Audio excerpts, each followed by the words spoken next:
মৰিয়নিত আচাৰ প্ৰতিবাদ শংকৰজ্যোতি বৰুৱা শৃংখল চলি হাক বিনা চৰ্তে মুক্তিৰ দাবীত এই প্ৰতিবাদ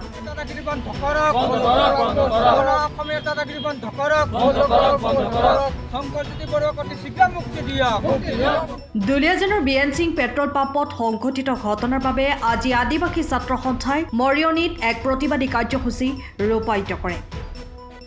মৰিয়নি থানা তিনিআলিত আছুৰ প্ৰাক্তন সাধাৰণ সম্পাদক শংকৰজ্যোতি বৰুৱাক শীঘ্ৰে মুকলি কৰি দিয়াৰ লগতে শৃংখল চলিহাসহ বীৰ লাচি থানাৰ সদস্যক বিনা চৰ্তে মুকলি কৰাৰ দাবীত এই কাৰ্যসূচী ৰূপায়ণ কৰা হয়।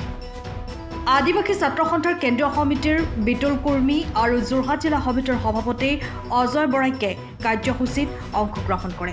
আজি আমি সদৌ অসম আদিবাসী ছাত্ৰ সন্থা যোৰহাট জিলা সমিতিয়ে এইভাবে আমি আন্দোলন কৰিব লগা হৈছে, কাৰণ আপোনালোকে নিশ্চয় দেখিবলৈ পাইছে আজিৰ পৰা কেইদিনমান আগতে আছুৰ প্ৰাক্তন সাধাৰণ সম্পাদক ডাঙৰ দুখী কৰাৰ দৰে তেওঁবিলাকক তেওঁক হেণ্ডকাপ লগাই লৈ গৈছে আমি দেখিবলৈ পাইছোঁ। আপোনালোকে নিউজ চেনেলত দেখিছে। লগতে আমি আছুৰ প্ৰাক্তন সাধাৰণ সম্পাদক শংকৰজ্যোতি বৰুৱাক বিনা চৰ্তত মুকলি কৰিবৰ বাবে আমি আদিবাসী ছাত্ৰ সন্থাই দাবী জনাইছোঁ।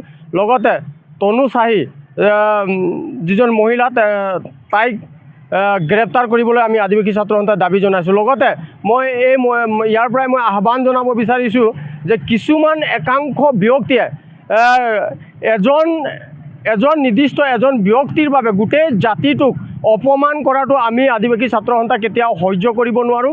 গতিকে আমি আদিবাসী ছাত্ৰ সন্থা আহ্বান জনাব বিচাৰিছোঁ যে আমাৰ মাজত বেলেগ নিৰ্দিষ্ট এজন ব্যক্তিৰ কাৰণে যাতে আমাৰ মাজত সংঘাত সৃষ্টি নহয়, তাৰ বাবে মই আদিবাসী ছাত্ৰ সন্থা হৈ আমাৰ জাতিটোক অপমান নকৰিবৰ বাবে আহ্বান জনাইছোঁ। আমি আজি আচৰিত হৈছোঁ যে গণতান্ত্ৰিক আন্দোলন কৰিবলৈ গৈ বীৰ লাচি থানাৰ শৃংখল চলিহা ডাঙৰীয়াক যি ধৰণে আটক কৰিছে, ইয়াত আমি সদৌ অসম আদিবাসী ছাত্ৰই তীব্ৰ গৰিহণা দিছোঁ আৰু অসম আৰক্ষীক অতি শীঘ্ৰে তেওঁক মুকলি কৰি দিবৰ বাবে আহ্বান জনাইছোঁ। সিদিনাখন সদৌ অসম ছাত্ৰ সন্থাৰ প্ৰাক্তন সম্পাদক শংকৰজ্যোতি বৰুৱাক যি ধৰণে দাগী অপৰাধীৰ দৰে যেনেকৈ হেণ্ডকাপ লগাই ল'লে, ইয়াক সদৌ অসম আদিবাসী ছাত্ৰ সন্থাই ক্ষুব্ধ একেবাৰে তীব্ৰ গৰিহণা দিছোঁ অসম আৰক্ষীক।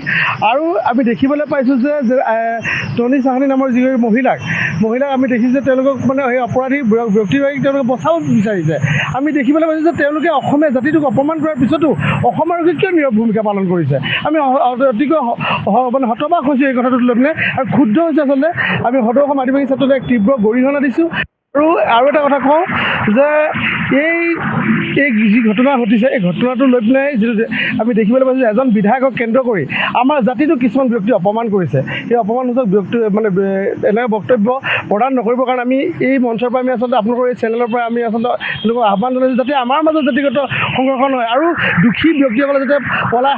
আপুনি ঘৰখনত জাপানী চৌকাত দৰ্জা, খিৰিকী, গ্ৰিল, গেট আদি লগাব বিচাৰে নেকি, যিবোৰ দীৰ্ঘদিন অটুট থাকিব? তেন্তে পলম নকৰিব, আমাৰ বিপণীলৈ আহক। যোৰহাটৰ একমাত্ৰ আমাৰ বিপণীত এনে উন্নত সামগ্ৰী উপলব্ধ।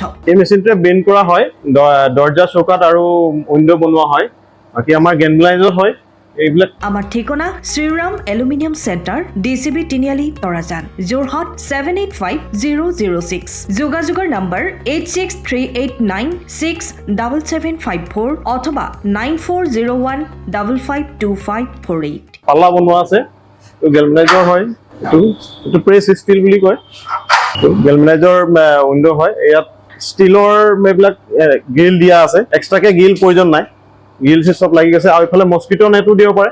এইটো মস্কিটো নেট, এইফালে বেক চাইডে মস্কিটো নেটৰ পাল্লা আছে। পকাত নি পিনে ঘৰটো আৰম্ভ কৰোঁতে লৈ যাবলগীয়া হয়। তেতিয়া পকাত দি দিলে ইয়াত ঢেলাই সোমাই যাব, মছলা সোমাই যাব।